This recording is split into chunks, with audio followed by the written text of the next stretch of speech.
Ya, assalamualaikum warahmatullahi wabarakatuh.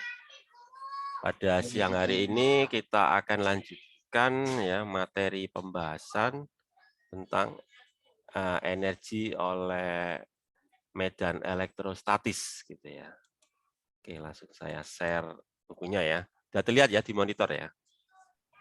Pak. Ya, Ya, Pak. ya. Jadi ini tentang energi ya dalam medan elektrostatis. Ya, jadi medan medan listrik statis lah gitu ya. Sebetulnya kalau yang sudah kita tahu sebelumnya ya bahwa kalau ada dua muatan listrik ya, dua muatan listrik maka nanti di situ akan timbul interaksi gitu ya. Nah, interaksi itu nanti akan menghasilkan atau menyimpan sebuah energi yang kita sebut dengan nama ini energi potensial listrik kan gitu ya. Gitu kan. Nah, secara umum kan energi yang dihasilkan kan sebetulnya berasal dari ini apa itu kekalan energi mekanik sebetulnya ya. Jadi kan kita tahu bahwa antara dua mata listrik kan timbul gaya itu ya. Nah, gaya ini kan bisa dua macam, bisa gaya tarik, bisa gaya tolak kan itu ya. Nah, karena adanya gaya itu maka nanti akan timbul gerak gitu ya. Kan gitu ya. Nah, seperti juga yang sudah kita ketahui bahwa medan listrik itu ya, itu kan kelnya itu kan nol ya. Nah, itu berarti dia itu merupakan medan konservatif. Karena medan konservatif, maka nanti akan berlaku yang seperti yang sudah kita pelajari di fisika dasar ya, yaitu namanya apa? Kekalan energi mekanik gitu ya. Jadi nanti pada medan listrik elektrostatis ya, medan listrik statis ya dalam hal ini ya. Jadi saya tekankan lagi di medan elektrostatis ya. Nanti akan berlaku prinsip kekalan energi mekanik. Ya, jadi ada energi kinetik, ada energi potensial. Nah, energi potensial itu yang akan kita bahas hari ini. Jadi bagaimana energi potensial yang timbul di dalam medan listrik ya. Tentunya interaksi antara minimal ada dua muatan lah minimal ya. Ada dua muatan ya ini.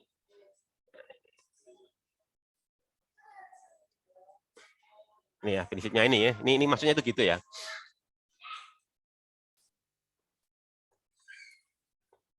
Nah ini ya.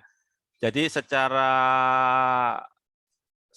apa ya? Secara umum ya. Secara umum itu energi potensial ya itu berkaitan dengan potensial listrik kan kemarin kan gitu ya. Kemarin kan sudah kita bahas ya bahwa kalau apa itu bahwa kalau medan listrik itu nol maka apa kemarin itu? Maka medan listrik itu merupakan gradien dari kebetulan negatif ya, negatif ya. Cara ya adalah negatif gradien dari potensial listrik. Nah itu. Nah potensial listrik ini kalau kita kalikan dengan muatan-muatan ya, maka nanti akan menghasilkan ini energi potensial ya. Jadi inilah pokoknya rumus umumnya ya. Itu adalah energi potensial listrik itu adalah muatan kali potensial listrik ya. Ya tentunya nanti muatannya nanti perhitungannya kan ini kan sederhana itu kan kalau kalau muatannya sedikit ya, kalau muatannya banyak ya nanti ada perhitungannya sendiri gitu ya. Nah, misalkan ini ya. Ini untuk apa ini? Dua muatan ini ya ini kan. Ini untuk dua muatan ini ya. Muatan satu sama muatan dua ini kan. Jadi ini K Q1 Q2 per R ini kan. Ini adalah energi potensial listrik untuk apa ini? Dua muatan Q1 dan Q2 gitu kan. Nah, kalau ini sebentar ini pakai istilah mungkin perlu saya jelaskan ya. Di sini ada tulisan W2 ya. W2 itu maksudnya itu adalah dua muatan ini ya. W2 berarti dua muatan gitu. Nah, kalau W3 ini berarti tiga muatan ini ya. Ini loh. Jadi kalau tiga muatan, nanti energi potensial listriknya ini nanti Q3, Q1, Q2. Sebentar, ini berapa muatan ini ya? Harus kita cek dulu ya.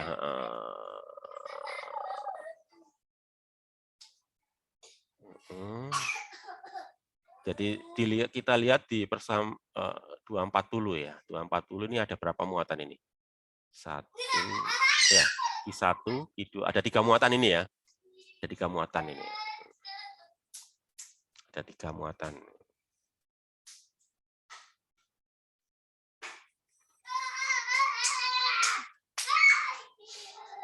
Ya, kalau 3 muatan, kalau ini sebentar, lah ini. Ini kalau ini apa ini? Q1, Q2, total ini, total 4 chest, berarti 4 ya. Ini aja deh. Kalau ada 4 muatan ini kan, ada 4 muatan ya ini kan. Ya, 4 muatan ya, Q1, Q2, Q3, Q4 ini. Ini adalah energi potensial listrik untuk 4 muatan ya. Jadi gini loh. Kalau 4 muatan nanti yang berinteraksi kan ini muatan 1 dan muatan 2 ya. Kemudian apa? Muatan 1 dan muatan 3. Lalu apa? Muatan 1 dan muatan 4. Lalu apa? Muatan 2 dan muatan 3. Muatan 2 dan muatan 4. Terus muatan 3. Jadi ada berapa interaksi nih? 1, 2, 3, 4, 5, 6 ya. Ada 6 interaksi gitu ya.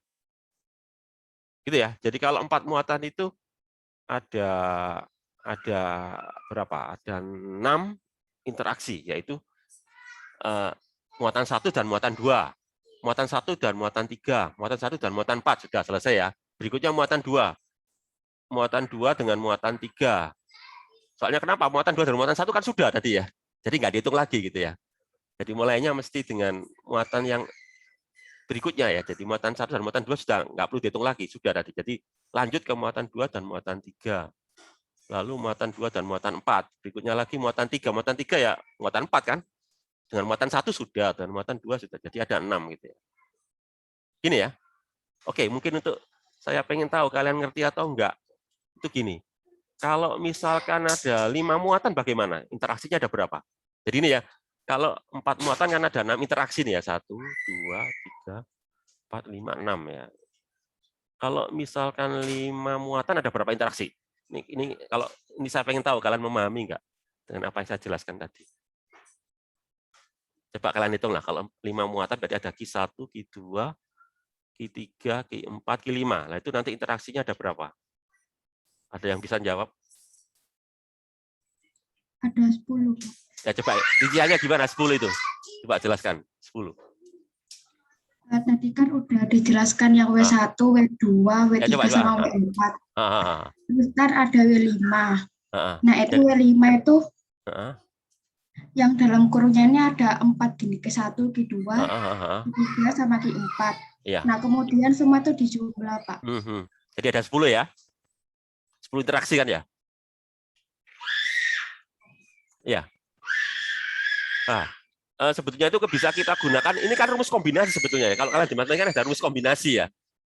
Kan kombinasi itu ya, kombinasi antara, jadi dari kalau 5 muatan berarti kan ada 5 ya. Ada 5 unsur. Kita ambil 2-2 ya. Jadi ada berapa kombinasi dari 5 unsur? Apa? Ada berapa dua kombinasi ya dari 5 unsur ya. Kan gitu sih, kombinasi atau gimana kalau di matematika rumusnya itu apa? 2C5 gitu ya, 2C5. C itu kombinasi ya. 2 itu yang kita ambil, C-nya kan kombinasi, terus 5-nya itu banyaknya unsurnya ya, 5 kan ya. 2C5. Rumus 2C5 itu gimana ya? Rumus kombinasi 2 dari 5 ya. Di situ ya, prinsipnya itu sih. Itu.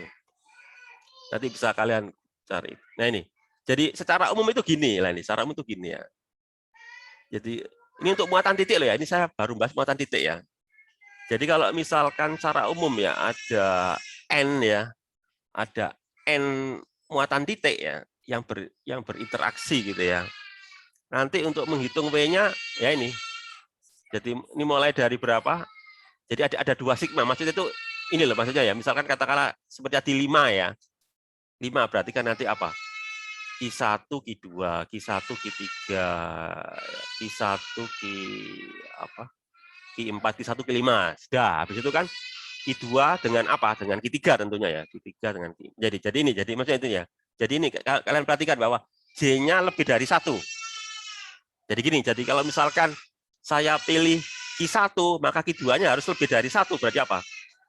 Q2, Q3, Q4, Q5 gitu ya. Kalau saya pilih untuk I-nya ini 2, berarti kan Q2 ya. Berarti nanti J-nya ya lebih dari 2, berarti apa? 3, 4, 5. Dan seterusnya ya. Kalau misalkan I-nya ini 3, maka nanti J-nya ya mulai dari 4. Gitu loh, maksud lambang itu ini ya. Bisa dimengerti nggak ini? Maksud lambang J lebih besar I itu ya. Iya. Maksudnya itu ya. Jadi I itu ini loh, misalkan ini loh. I kan ini loh, ini Q1. Ya. Itu I-nya ya. Yang berikutnya ini J-nya ini. Nah, itu ya. Mudah-mudahan kalian ngerti ya. Jadi rumus secara umumnya ini bahwa sigma I dari 1 sampai N, terus berikutnya adalah J, J-nya itu lebih besar dari I ya. Ini jangan ditulis J sama dengan 1 ini ya. Harusnya ini.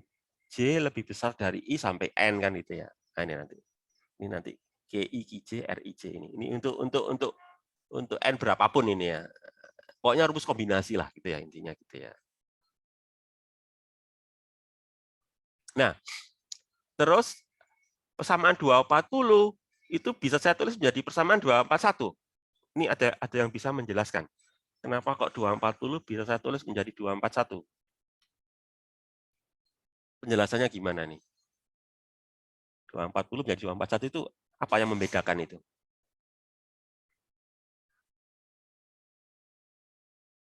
Coba kalian cermati lah. Pokoknya ini masalah kalian cermat atau enggak gitu loh antara persamaan 240 dan 241 ini ya. Apa yang membedakan antara 240 dan 241 ini? Kalau yang 241 itu menghitungnya 2 kali, Pak. Jadi harus dibagi 2. Benar sekali, itu jawabannya. Pinter.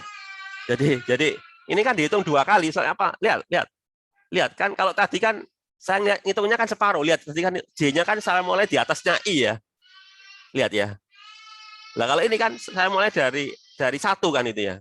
Sebenarnya Griffith salah tulis sebenarnya. Saya meskipun sekelas Griffith pun juga kadang ada salah tulis juga. Ini loh. Ini sebenarnya nggak boleh ditulis di. Ini loh. J sama dengan 1 itu sebenarnya nggak bisa ditulis. Sebenarnya apa? J lebih besar dari I ya. Nah, kalau yang ini benar ya, kan sama-sama mulai dari 1 kan ya ini loh. Lihat. I 1 sampai N, J pun 1 sampai N ya, tapi ada syaratnya. J nggak boleh sama dengan I. Kenapa kok J nggak boleh sama dengan I? Tahu alasannya, kenapa kok J nggak boleh sama dengan I? Berarti berinteraksi dengan partikel itu sendiri. Nah, itu jawabannya. Tadi kan dengan dirinya sendiri. Masa berinteraksi dengan dirinya sendiri kan itu ya? Mesti dengan temannya ya. Iya, benar. Jadi itu sama artinya dengan dihitung 2 kali, makanya dibagi 2 kan. Jadi tadi kan dibagi 1/4 pi epsilon 0, maka ini jadi apa? 1/8 pi epsilon 0 gitu loh. Di masalah cermat-cermatan aja kok. Nah itu sehingga secara umum ya nanti ditulis ini kan sama apa itu lebih apa secara ini kan dikali setengah ini loh. Setengah itu karena ini kan 1/8 ya. 1/8 ini kan 1/4 ini dimasukkan ke sana ini kan. Kenapa sih kok Griffith mau nulis ini ada maksudnya ini Griffith mau nulis gini ini ya. Maksudnya itu mau diganti V ini loh. Ini kan sebetulnya kan V ya. Potensial oleh muatan lingkungan kan gitu ya. Muatan lingkungan. Oleh yang selain I gitu ya. Nah, nanti. Secara umum gitu. Nah, itu tadi kalau muatannya itu muatan terdistribusi diskrit, artinya muatan titik ya. Nggak bahas nggak nih Griffith. Nah ini muatan yang kontinu ya. Nah ini benar ini. Ini Griffith membahas untuk yang distribusi muatan kontinu, lihatan. Ya kalian lihat ya.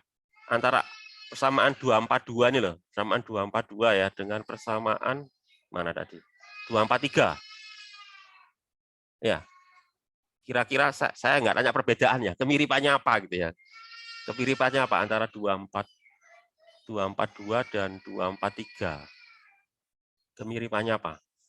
Coba ya, perhatikan ya. 242 kan ini, W sama dengan setengah, sigma ya. KI, VI lah gitu ya. Jadi QI, VI, VRI lah maksudnya. Ini potensialnya ya. Nah, kalau yang ini gini, setengah integral rho V D dot T ya. Ini elemen volume ya.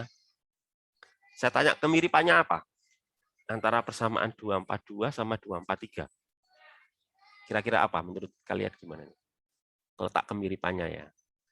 242 sama 243. Jadi ini energi yang pada distribusi muatan kontinu ya. Energi yang energi potensial ya lebih tepatnya. Energi yang tersimpan dalam distribusi muatan kontinu. Itu kemiripannya apa? Bisa jawab.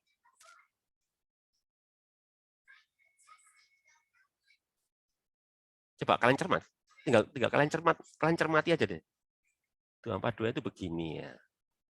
243 itu begini. Kira-kira Pak, itu yang di 242 itu potensial ya, Pak? Iya, potensial. Ini potensial ini. Kalau ini yang potensial. di 243 itu volume kah? Potensial ini. V ini bukan potensial volume. juga. Potensial. Gini loh, makanya sebentar ya. Biar nanti enggak ini pernyataan yang menarik ini. Jadi gini ya. Kalau di sini ya, di bukunya Griffith itu, V, saya ulangi lagi ya. V itu bukan volume loh ya. V itu apa? V besar itu loh. Potensial. Potensial. Volumenya itu pakai ini loh, pakai to ini loh. Ini makanya tujuannya untuk membedakan antara volume sama potensial ini loh. To ini loh. To ini artinya volume. Di to ini loh. Kelihatan kursor saya kelihatan nggak? Anak panah saya kelihatan nggak ini? Kelihatan, Pak. Nah itu loh. Jadi gini. Loh kan sama ini kan. Ini kan ada V ya. Ini kan V juga ya. Cuma ini kan diskrit gitu loh. Samanya ada setengah kan ini. Ada setengah. Lah kan setengah kan ya. Ya ini potensial. Jadi gini loh. Rho dot T itu kan sebetulnya kan dq sih. QI kan ya. Kalau di distribusi kontinu kan namanya elemen muatan kan. Ini loh. Rho dot T itu kan elemen muatan, benar nggak? Rho dot T. Rho dot T kan maksudnya kan dq sih. Iya, Pak. Nah, iya, makanya Pak. itu. Nah, iya makanya kalian belum nyadar itu ya. Belum menyadari ya. Ya, Pak. Muatan menjadi densitas. Iya kan. Maksudnya itu ditegakkan terhadap dq kan. Dq-nya diuraikan dalam volume kan. Jadi dq-nya itu rho dot T kan sebetulnya kan dq-nya kalau di diskrit kan QI kan itu ya. Ada Q1, Q2, Q3, itu kan elemen ya. Elemen muatan kan kalau integral volume ya. Ya sebetulnya sih persamaan 243 itu ya persamaan 242 juga, cuma dalam distribusi yang kontinu kan gitu ya sebenarnya gitu. Jadi itu. Lah kemudian ini ya, kemudian kalau diuraikan lebih lanjut ya kan kita tahu ini kan dari hukum Gauss kan itu ya. Ini loh hukum Gauss yang kalau kemarin hukum Gauss kan divergensi kan ya. Divergensi dari E itu kan apa? Rho per epsilon kan begitu ya. Ya, gitu kan. Ini loh hukum Gauss itu loh. Ini loh hukum Gauss itu kan. Nah, sehingga kalau gitu kan bisa kita gunakan ya sama kayak tadi di soal tadi loh. Kalian tadi nggak nanya.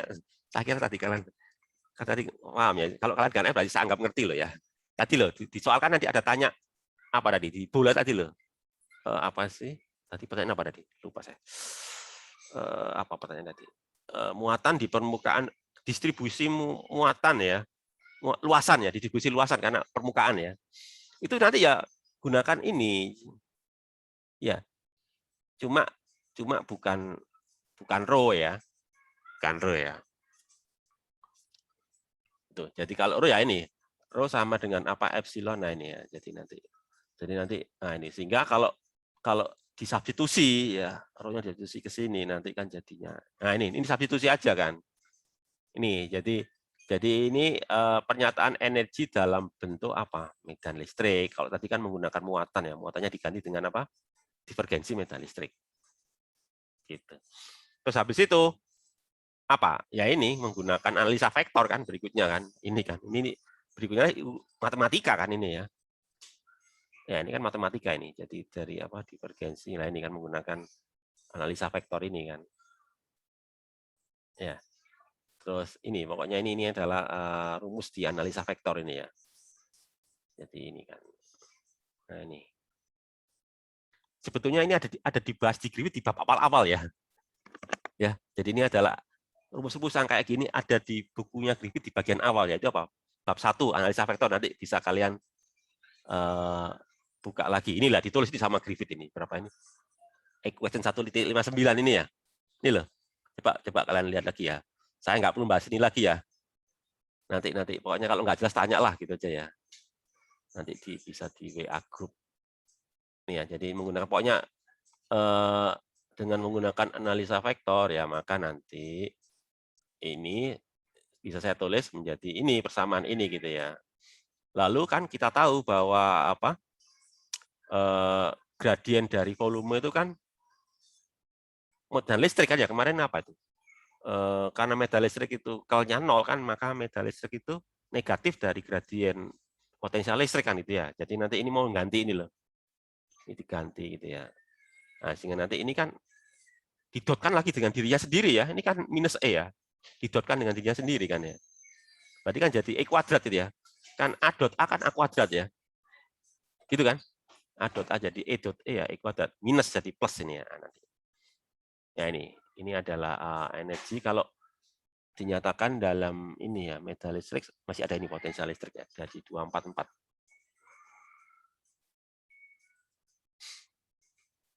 Nah, tapi secara umum ya, pokoknya nanti hasil akhirnya ya. Hasil akhirnya ini nanti kan pokoknya Griffith mau menjelaskan gitu ya, bahwa nanti suku yang ini nanti 0 gitu loh ya. Suku yang kedua ini 0 kan gitu ya, suku kedua ini 0. Jadi yang tersisa nanti tinggal ini aja ya. Nah, ini. Sehingga nanti hasil akhirnya ini gitu ya. Ya. Untuk seluruh apa ini? All space dari seluruh ruang, maksudnya itu ruang yang ada medan listriknya ya. Kalau secara matematika kan tak hingga, tapi yang nggak harus tak hingga lah pokoknya. Yang ada medan listrik. Ini ya, nanti ini adalah hasil dari apa? Jadi sebetulnya gampangnya itu energi medan listrik itu kuadrat ya. Kuadrat dari apa? Energi itu kuadrat dari medan listrik lah gitu ya, gampangnya gitu ya. Setengah E kuadrat gitu. Ya, ini ada contohnya ya, contoh soalnya.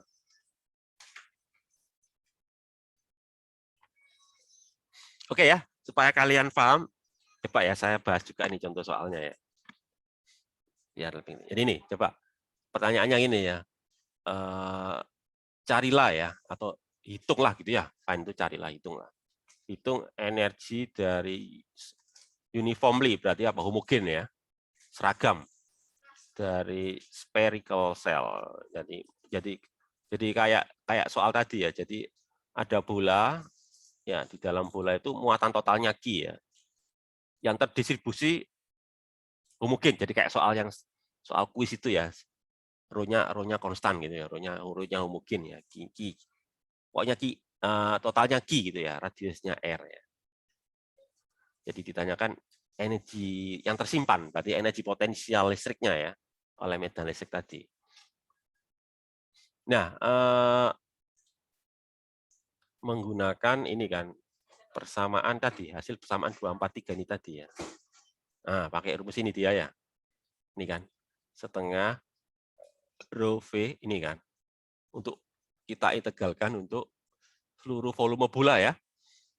Seluruh volume bola. Ini kan untuk seluruh bola ya.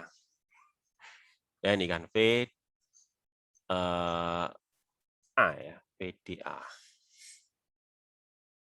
Sebentar, kok pakai DA ya? Itu shell Pak, kulitnya aja. Oh maaf ya. Terima kasih sudah memberitahu. Ya, sel benar ya, kulit. Berarti saya ralat ya, maaf. Berarti saya ralat. Tadi saya salah mengartikan soal. Ternyata cuma di kulitnya. Sebentar, saya ralat ya. Jadi ternyata nggak seperti itu ya. Ternyata muatannya hanya ada di kulitnya saja, di spherical cell-nya ya. Makanya nanti kok DA ya. Ya, berarti kalau gitu dq-nya bukan rho dot ya. Jadi dq-nya bukan rho dot, tapi ini jadi sigma, dan ini bukan dt tapi dA ya, luasan. Ya benar. Ya ternyata di permukaannya aja ya. Jadi nanti ini ya kita integralkan di permukaan tersebut ya. Nah ini, kemudian kita masukkan ini ya, potensial listrik ya. Potensial listrik di permukaan ininya, di permukaan bola tersebut ya. Nah, ini kan 1/4 pi, jadi dikalikan setengah kan jadi 1/8 pi epsilon 0 gitu ya. Nah, ya kan R-nya kan konstan ya, jadi bisa dikeluar. Sehingga nanti yang tersisa tinggal ini, integral ini aja kan. Jadi ceritanya P-nya kan konstan ya. Ya kan. V itu kan untuk kondisi seperti ini dibaca V itu kan hanya bergantung sama R. R itu apa? Jarak dari pusat bola. Lah karena dia muatannya hanya ngumpul di permukaan bola, berarti kan otomatis V-nya konstan ya. Sehingga bisa dikeluarkan dari integral. Artinya V-nya bisa saya keluarkan dari integral. Jadi nanti di dalam integral tinggal ini, tinggal sigma kecil dengan dA kan itu ya. Sigma kecil dengan dA tidak lain adalah Q kan gitu sih ya. Q total kan. Artinya kan gitu ya ini loh. Ini kan Q total berarti kan. Jadi nanti jadi ini kan. Q kuadrat per R ya itu. Itu ya.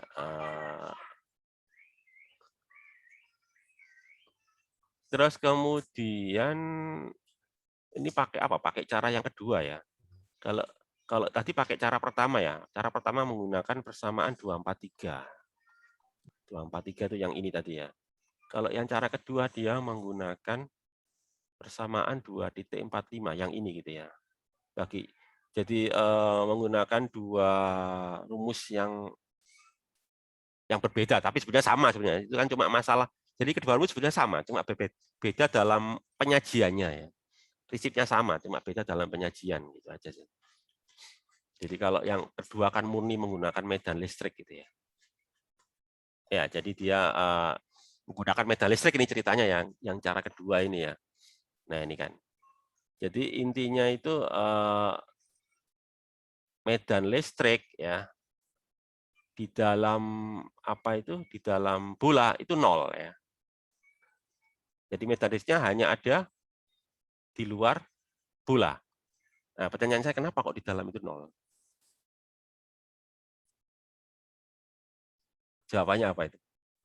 Loh, inside ya, inside the sphere E ya equal 0 ya, tapi outside enggak 0 kan.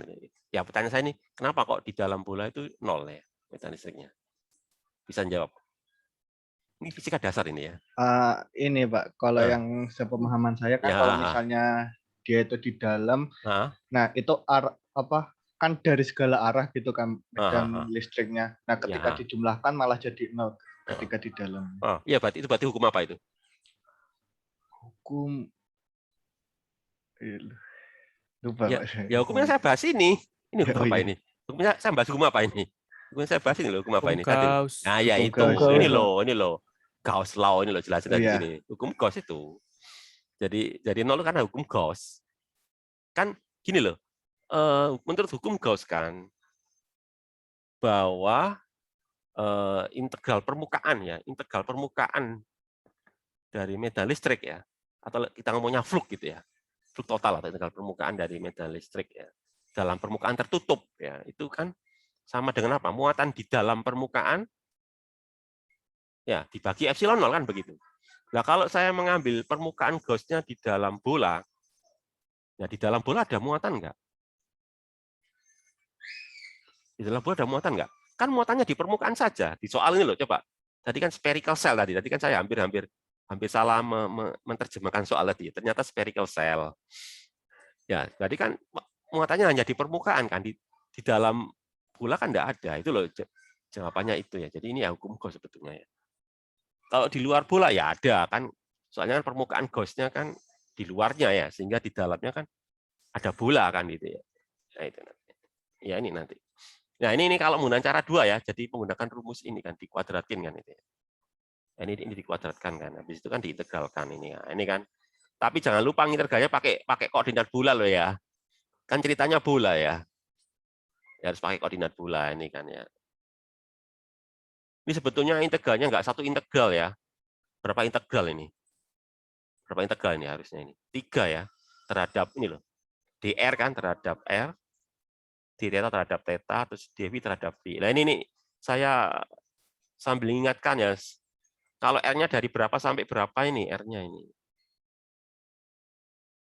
Nah ya, Kalian harus tahu loh, R-nya dari berapa sampai berapa ini.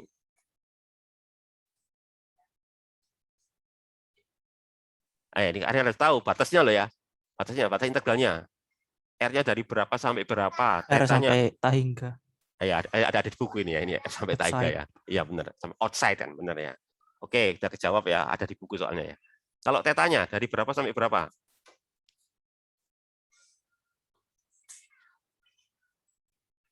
Teta itu apa sih? Ini kalian harus ngerti koordinat bola ya. Teta itu apa sih? Sudut terhadap sumbu Z ya, Pak. Nah, itu jawabannya sumbu Z kan. Ya, dari berapa sampai berapa? Benar. Ini sambil saya ingatkan Fismatnya ya. Biar soalnya nanti dipakai semua di sini nih. Saya jamin semua yang kalian pelajari di Fismat dipakai semua di sini nih. Tetanya berapa sampai berapa? 0 sampai pi, Pak. Benar sekali, 0 sampai pi. V-nya, V. 0 sampai 2 pi. Nah, V itu apa sih? Di sudut dari sumbu X. Ya, benar. Sudut dari sumbu X, diukur dari lantai ya. Maksudnya bidang X gitu ya, benar. Dari berapa? Berapa sampai berapa? 0 sampai 2 pi, Pak. Ya, benar. Itu ya caranya gitu. Ternyata hasilnya bagaimana? Sama kan ya? Sama nggak? Sama kan ya?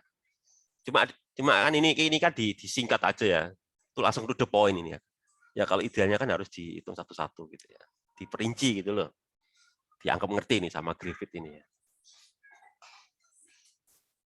Oke, terus apa lagi nih? Comment electrostatic energy.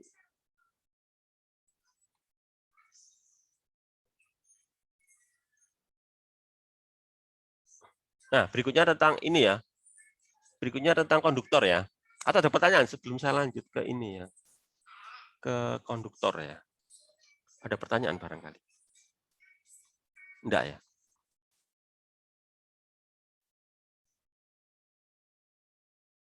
Sistem konduktor. Jadi konduktor itu punya sifat istimewa ya. Sifat istimewanya itu apa? Seperti yang kalian tahu, konduktor itu kan bisa mengalirkan listrik ya. Artinya muatan itu bisa bergerak di dalam konduktor ya. Nah, sementara kalau ada dua muatan yang sama ya, berkumpul di satu ruang, akan terjadi apa itu?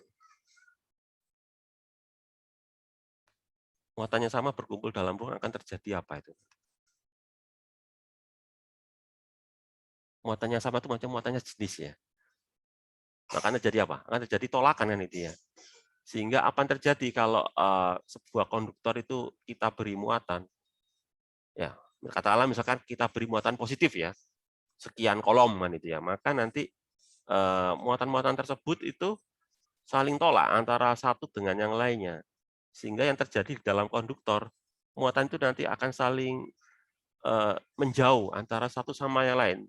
Artinya apa? Muatan-muatan itu nanti akan menempati pada bagian permukaan dari konduktor gitu loh, prinsipnya itu gitu sih. Ya. Itu ya. Jadi itu yang pertama ya. Sehingga nanti apa yang terjadi kalau muatan ada di permukaan, maka yang terjadi itu nanti ini. Ini ya, poin satu ini loh. E sama dengan 0 inside konduktor. Jadi di dalam konduktor itu medan listriknya 0. Kenapa? Karena muatan ada di luar semua ya. Sehingga menurut hukum Gauss tadi kan ya. Kalau di dalam tidak ada muatan listrik, maka nanti apa? Medan listriknya 0 kan itu menurut hukum Gauss itu ya. Nah, itu ya. Jadi poin pertama apa? E sama dengan 0 di dalam konduktor. Ini penjelasannya ini gitu ya. Panjang itu ya. Terus poin yang kedua apa ini? Rho sama dengan 0 inside, ya otomatis kan? Oh, enggak otomatis. Ya berkaitan sekali, macam bukan otomatis. Berkaitan sekali. Jadi kan tadi kan muatannya kan ngumpul di luar, maka di dalam konduktor tidak ada muatan ya. Rho itu kan muatan sebetulnya ya. Rho itu adalah Q dibagi V ya. Jadi kalau di permukaan itu namanya apa itu? Kalau di dalam kan rho ya, kalau di permukaan namanya apa itu? Sigma. Sigma. Kalau di dalam garis namanya apa? Lambda. Benar. Seperti yang di fisika itu ya, nanti seperti yang di pakai itu kok. Ya, berarti ini. Ya. Jadi ini kan dari hukum Gauss ini loh kan. Maka ini kan jika E-nya 0, otomatis kan rho-nya 0 gitu ya. Oke. Itu ya poin kedua ya. Terus poin yang ketiga ini total ya. Total muatan ya ada di permukaan gitu ya. Net maksudnya seluruh permukaan, seluruh permukaan itu seluruh muatan maksudnya. Seluruh muatan itu ada di permukaan gitu ya. Itu ya, itu poin yang ketiga ya. Jadi poin ketiga menggambarkan bahwa muatan ada di permukaan. Terus poin yang keempat itu konduktor itu ekuipotensial. Maksudnya apa ekuipotensial itu? Apa maksudnya ekuipotensial? Equi ini dari kata ekuivalen ya. Berarti maksudnya ekuivalen potensial, maksudnya itu apa? Potensialnya itu equal berarti kan sama ya. Jadi maksudnya itu di seluruh konduktor itu potensialnya sama semua. Katakanlah misalkan konduktornya berupa kubus ya, maka seluruh kubus itu potensialnya sama, misalkan 5 volt gitu ya. Jadi seluruh bagian kubus ya dimanapun ya kalian ngambil seluruh titik di dalam kubus tersebut ya, mau di permukaan mau di dalam ya, di permukaan di bagian kiri kanan, pokoknya selama berada di dalam kubus itu nanti semuanya 5 volt misalkan aja ya. Jadi seluruh kubus tersebut potensinya 5 volt. Kan beda banget kalau dia itu isolator kan. Kalau isolator kan bergantung sama posisi kan itu ya. Ya tergantung distribusi juga sih. Kembali ke distribusi muatannya kan. Jadi itu sangat berbeda dengan konduktor ya. Jadi kalau konduktor, seluruh bagian dari konduktor akan mempunyai potensial listrik yang sama atau disebut dengan nama ekuipotensial ya. Sehingga kalau gitu berarti berapa selisih potensialnya ya 0 kan. Jadi VP dikurangi V ya otomatis 0 kan potensialnya sama semua kan itu ya. Nah, ini ilustrasinya ini ya. Ini loh. Jadi ini ceritanya apa? Seluruh permukaan seluruh muatan ada di permukaan ini gitu ya. Nah, ini kan. Medan listriknya ini kan ke sana. Medan listrik tegak lurus ya. Tegak lurus dengan elemen permukaan dari konduktornya ya. Jadi artinya apa? Medan listrik hanya ada di luar kan gitu ya. Di dalam nggak ada medan listrik. Terus ini ya, yang kelima tegak lurus ya ini ya. Jadi ini tegak lurus loh ya. Jadi jangan dikira semua garis ini nggak tegak lurus ya. Ini karena apa? Karena permukaannya kan melengkung nih. Jadi pokoknya garis-garis yang keluar dari permukaan konduktor itu apa? Pasti tegak lurus di titik tersebut ya. Jadi tegak lurus di titik keluarnya tersebut itu. Perpendikular ya, to the surface ya. Titik keluarnya. Jadi tegak lurus. Ini poin kelima. Ya itu jadi poin-poin yang menjadi karakteristik dari konduktor tadi ya. Ya diawali dari apa tadi yang pertama? E-nya 0 tadi yang pertama ya. E-nya 0 nanti dari E sama dengan 0 itu diakibatkan ya oleh R yang 0 kan. Gitu ya. Terus kenapa kok 0 ya? Karena semua muatan ada di permukaan gitu ya. Tuh ya. Terus kemudian yang sangat membedakan sekali antara konduktor sama isolator ya dia bahwa potensial di dalam konduktor itu sama semua di seluruh bagian dari konduktor ya. Terus yang terakhir itu ini ya, bahwa medan listrik yang dikeluarkan oleh konduktor ya itu akan tegak lurus dengan tempat keluarnya dia di permukaan konduktor ya, perpendikular tegak lurus. Gitu.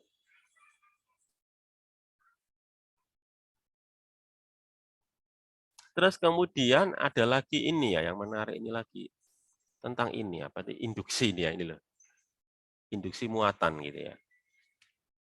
Ya ini juga biasa terjadi pada konduktor. Kenapa kok konduktor itu bisa mengalami induksi muatan ya? Jawabannya karena muatan-muatannya bisa bebas bergerak. Kan gitu.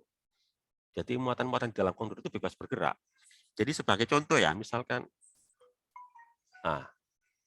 ini ya, ini kan bola ya. Saya ilustrasi, ini ada bola ini. Bola ini aslinya tidak bermuatan listrik. Ya, tidak bermuatan listrik. Tapi di situ saya dekatkan ini muatan plus. Jadi ada muatan plus ini saya dekatkan ke permukaan konduktor. Maka apa yang terjadi? Permukaan yang dekat dengan muatan listrik ini nanti bermuatan negatif. Kenapa kok begitu ya kan? Sifat dari hukum Coulomb kan, kalau muatan yang berlainan jenis saling tarik ya. Jadi muatan minus ditarik ke sini. Sementara jadi istilahnya terjadi polarisasi lah gampangnya gitu ya. Jadi kalau ada muatan luar ya, saya dekatkan pada konduktor terjadi polarisasi. Jadi terjadi pengutupan lah, polarisasi itu pengutupan ya. Jadi pada bagian yang dekat dengan muatan, dia akan bermuatan yang berlawanan dengan muatan eksternal ya. Sementara di bagian yang jauh, dia akan bermuatan yang sama dengan muatan tersebut ya. Jadi kalau totalnya ya nol kan, mulanya kan netral ya. Nah, itu yang disebut dengan nama ini tadi apa? Induksi muatan, yaitu terjadi pada konduktor gitu. Terus ini apa ini yang 245?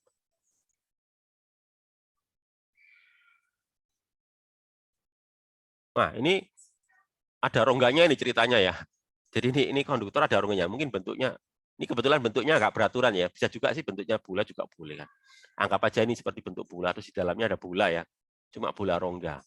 Nah, di dalam bola itu ada muatan titik, katakanlah muatan plus gitu ya. Jadi misalkan di dalam rongga itu ya, di dalam rongga itu ada muatan plus. Maka nanti karena ini konduktor ya, kalau ini kan konduktor ini. Kalau ini adalah konduktor semua ya, bahan konduktor, maka nanti permukaan rongga itu nanti bermuatan negatif. Kan tadi ya, saling tolak tadi loh. Kok saling tolak? Saling tarik, saling tolak tadi ya. Kalau Q ini muatan plus, maka nanti permukaan dalam rongga akan bermuatan minus. Sementara permukaan yang luar akan bermuatan plus kan itu ya.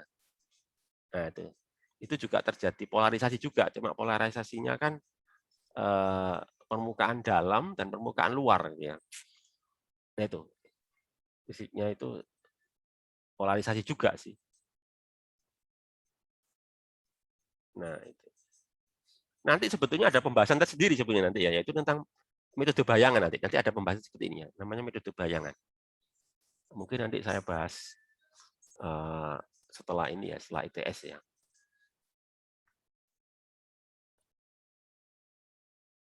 Metode bayangan itu kaitannya dengan itu nanti ya. Jadi kayak cermin itu ya. Cuma cerminnya cermin konduktor ya. Yang bercermin itu muatan listrik gitu ya. Sepertinya sih gitu ya.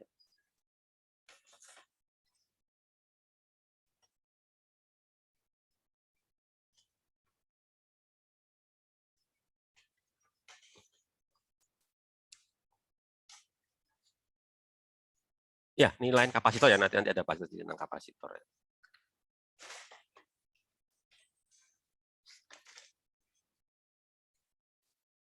Ya, mungkin ada pertanyaan terkait dengan pembahasan tentang energi apa tadi? Energi medan listrik ya. Medan listrik statis. Energi medan listrik lah kalau di bukunya Pak Zaki ya. Di sini ditambah energi medan elektrostatis. Jadi sebetulnya kuncinya di rumus ini kok tadi ya, medan elektrostatis itu. Ada dua ini sih. Ada dua rumus. Ada dua rumus yang sama sebetulnya, cuma dalam ekspresi yang berbeda ya. Ini kan yang di kota ini ya.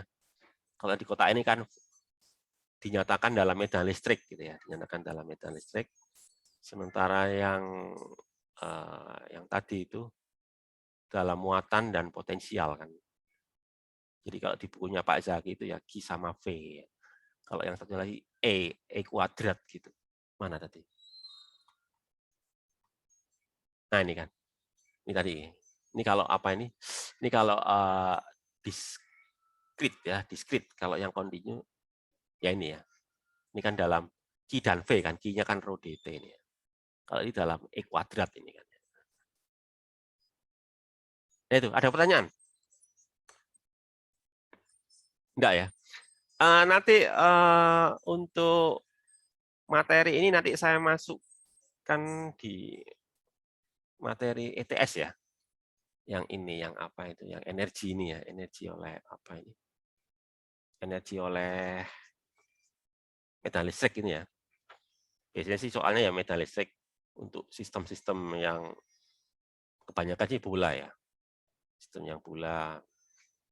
Ya, baik yang row-nya homogen ataupun yang row-nya heterogen ya. Jadi sebetulnya problem matematika sih sebetulnya ya. Ya, problematika yang ada aspek fisikanya ya, berbasis pada aspek fisika sebetulnya. Oke, ada pertanyaan? Enggak ya? Enggak ya? Saya belum, Pak. Belum ya. Ya situ ya, pokoknya dalam 5 hari ini itu ya, coba pelajari lagi soal-soal yang nanti berkaitan dengan yang tadi saya jelaskan di itu tadi ya. Oke, habis ini langsung saya saya posting di WA Group ya. Oke, kalau enggak ada saya akhiri aja. Assalamualaikum warahmatullahi wabarakatuh. Waalaikumsalam warahmatullahi wabarakatuh. Terima kasih, Pak. Ya.